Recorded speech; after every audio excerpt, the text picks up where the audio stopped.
Salam uşaqlar. Bugünkü dərsimiz Monqolların Azərbaycana yürüşləridir. Əsasən birinci və ikinci yürüşlər haqqında danışacağıq. Üçüncü yürüş haqqında video başqa olacaq. Başlayaq əsasən Monqol yürüşləri zamanı Azərbaycandakı vəziyyətdən danışaq. 1206-cı ildə Mərkəzi Asiyanın şərqində Çingizxan tərəfindən yaradılmış Monqol dövləti Mərkəzi Asiyanı ələ keçirdikdən sonra Azərbaycana yürüş etdi. Monqol yürüşlərinin zamanı Azərbaycanın siyasi vəziyyəti aşağı düşmüş idi. Ölkədə feodal parçalanma hökm sürürdü. Monqollara ciddi müqavimət göstərə biləcək vahid dövlət yox idi. Eldənizdə dövləti əvvəlki qüdrətini itirmiş və dövlət işləri sonuncu Eldəniz hökmdarı Özbəyin iştirakı olmadan həll olunurdu. Şirvanşahlar dövləti gücləş idarəsində idi, yəni 1203-1225-ci illərdə.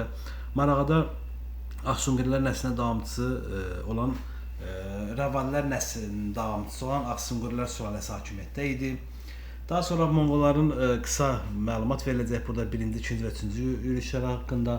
Məsələn, birinci yürüş haqqında 1220 və 1222-ci ildə başçıları Cəbə və Subatay olmuşdur. Yəni yürüş başçıları xarakteri kəşfiyyat yürüşüdür. Nəticəsi ölkənin iqtisadi və mədəni ictimai sahələrinə ağır zərbələr vurdu. Feodal parçalanması daha da qüvvətləndi. Daha sonra burada qısa bir məlumat var. Birinci yürüşdə 1220-də Monqollar Zəncən, Ərdəbil və Sərabı tutdu. Sonra isə Təbrizə hücum etdilər. Eldəniz hökmdarı Özbək Təbrizin müdafiəsini yaxşı təşkil edə bilmədiyi üçün Monqollara xərac verməklə kifayətləndi. Hətta buna bir səbəb odur ki, Təbriz şəhəri möhkəm qala divarlarla əhatə olduğu üçün Monqollar Özbəyin şərti ilə razılaşmışdılar. Yəni onun xərac verməyini qəbul edəcəkdilər. Təbrizdən sonra Monqollar Muğana, oradan Gürcüstana yönləndilər. Daha sonra Monqollar geri qayıtmağa məcbur oldu. Bunun səbəbi Gürcü sarı 4-cü Georgi ilə Atabəy Özbək arasında bağlanmış hərbi ittifaq idi və buna görə də Monqollar qayıdaraq ayrı-ayrılıqda bunları məğlub edir və onların ittifaqını pozur.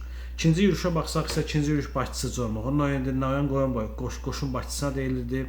Xarakteri möhkəmləmə nəticəsi Azərbaycan tamamilə işğal olundu və ali Monqol xalqının tərkibinə qatıldı. Üçüncü yürüşə baxın 1256 və 1258 başçısı Ülakı xan idi. Xarakteri müstəqil hökmdarları təhdid gətirmək və yeni ərazilər işğal etmək idi. Nəticədə Azərbaycan tamamilə 5-ci Monqol üsü olan Elxanilər dövlətinə qatıldı. Ümumi yürüşlərə nəzər salsaq, Azərbaycanın iqtisadi və mədəni həyatına ağır zərbələr vuruldu. Feodal parçalanması daha da dərinləşdi və ölkə Monqolların nəzarətinə keçdi. Elxanilər dövlətinin tərkibinə qatıldı. İndi birinci yürüş haqqında ümumi məlumat veriləcək, ətraflı təsvir olunacaq. Gürcüstan Azərbaycana hücumlar, yəni 1221-ci yazında Monqollar Gürcüstana geri dönərək ikinci dəfə Təbrizə hücum etdilər. Təbriz hakimi Şəmsəddin Turağayı Monqollara xərac verdi və nəticədə Təbriz yenə də dağıntılardan xilas oldu. Marağanın işğalına baxsaq, Monqollar Təbrizə xərac aldıqdan sonra Marağaya hücum etdilər. Marağa şəhər tutularaq dağıdıldı, yəni 1220-ci yazında. Şəhər ciddi müqavimət göstərdiyi üçün əhali qılıncdan keçirildi. Təbrizə üçüncü yürüşünə baxaq. Birinci yürüş zamanı 3 dəfə Təbriz xilas oldu. Üçüncü yürüşdə isə, yəni birinci yürüşün üçüncü dəfəsi Təbrizə gələn zaman Atabəy Özbək Təbrizin müdafiəsini tərk edib Naxçıvana qaçdı. Şəhər Şəmsəddin Turağayın rəhbəri ilə müdafiəyə hazırlaşdı. Təbriz möhkəm müdafiə təşkil etdiyi üçün Monqollar döyüşə girməmişdən əvvəl xərac alıb geri çəkdilər və beləliklə Monqolların birinci yürüş zamanı 3 dəfə xərac verməklə dağıntıdan qurtuldu. Ərdəbilin talanına baxaq. Monqollar Ərdəbilə hücum etdilər və şəhər hakimi Monqollar iki dəfə hücumunu dəf etdi. Lakin kömək gəlmədiyi üçün müdafiəçilər zəiflədi və Ərdəbil tutuldu. Hətta ərəb müəllifi Yaqut Əl-Həməviyə görə Monqollar şəhərdəki bütün kişi əhaliyi qılıncdan keçirmişdi. Digər şəhərlərə hücumlara nəzər salsaq, Monqollar daha sonra Səraf və Naxçıvana hücum edib şəhəri dağıtdılar və 1221-ci ilin payızında Monqollar çətinliklə Beyləqanı tutdular və Gəncədə möhkəm qala divarlarını görən Monqollar buradan xərac alaraq 1222-ci ildə istiqamətlərini Şirvana tərəf yönəltdilər. Şamaxının müqaviməti və Monqolların geri çəkilməsi. Şamaxı ciddi müqavimət göstərsə də Monqolların üstün qüvvəsi qarşısında şəhər ələ keçirildi, əhali məhv edildi. Bundan sonra Monqollar Azərbaycanı tərk edib şimala Dərbənd istiqamətinə geri çəkildilər. Dərbəndin möhkəm müdafiəsini görən Monqollar danışıq başlamaq üçün Şirvanşaha və ya bəzi mənbələrdə Dərbənd hakiminə elçi göndərdilər. Lakin Monqollar danışıqlarına davam etdirməyərək elçilərdən birini öldürür və digərləri onlara gizli yolu Dərbənddə şimala keçməyə məcbur etdilər. Nəticədə Monqolların birinci yürüşü Azərbaycan şəhərlərinə ağır zərbə vurdu. Təbriz xərac vermək və dağıntılardan xilas olsa da digər şəhərlər, yəni Marağa, Ərdəbil, Şamaxı talan edildi. Azərbaycanın şimalı siyasi birləşdirilməməyi Monqolların işğalını asanlaşdırırdı. Və Monqolların birinci yürüşündən sonra, yəni buranı tərk edəndən sonra 1225-ci ildə bura Cəlaləddinin basqını olur. Xarəzmşah Cəlaləddin deməli 1225-ci ildə yeni torpaqlarda möhkəmlənmə məqsədi Azərbaycana yürüş edir. Marağanı ələ keçirdir. İlk olaraq Marağanı tutdu və əhalinin öz tərəfə cəmi məqsədi şəhəri bərpa işlər apardı. Daha sonra Təbrizə hücum etdi. Atabəy Özbək Gəncəyə, sonra isə Naxçıvana, Əlincəyə qaçdı. Təbriz hakiminin rəhbərliyi ilə 7 gün müqavimət göstərdi. Lakin şəhər ayanları gizli saziş bağlaraq Təbrizə ələ keçirdi. Daha sonra Gəncə, Beyləqan, Bərdə və Şəmkiri fəth etdi. Cəlaləddinin yürüşünün nəticələrinə baxsaq 1225-ci ildə Atabəylər dövləti süqut etdi. 1227-ci ildə Marağanı idarə Ağsaqlar sülaləsi süqut etdi. 1227-ci ildə Şirvanşah 3-cü Fəriböz Cəlaləddinə 100.000 dinar xərc verərək asılılığı qəbul etdirdi. Ondan asılılığı qəbul etdi.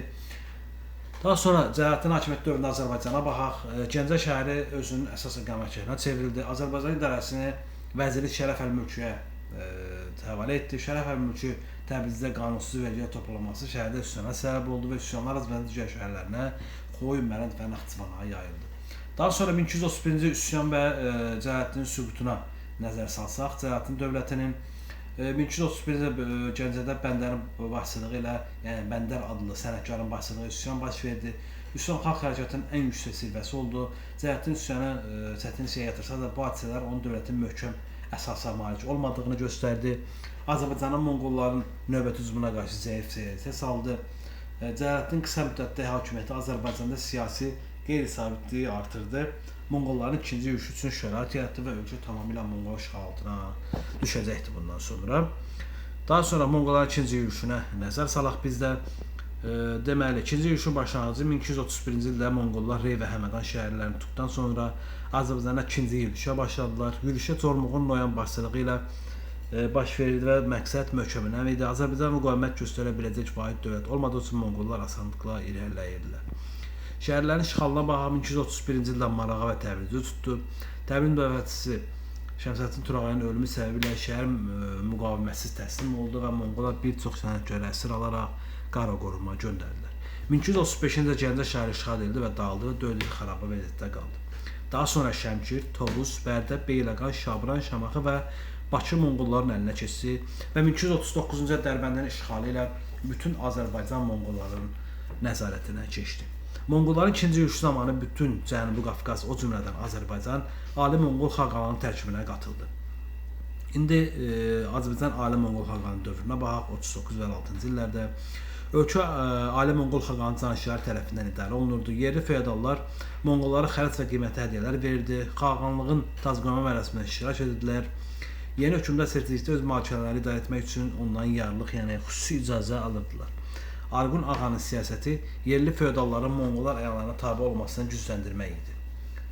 Daha sonra Arğun ağa da Ali Monqol xaqanlığının təyin etdiyi bir nümayəndəsi idi burada. Daha sonra üçüncü yürüşünə baxaq.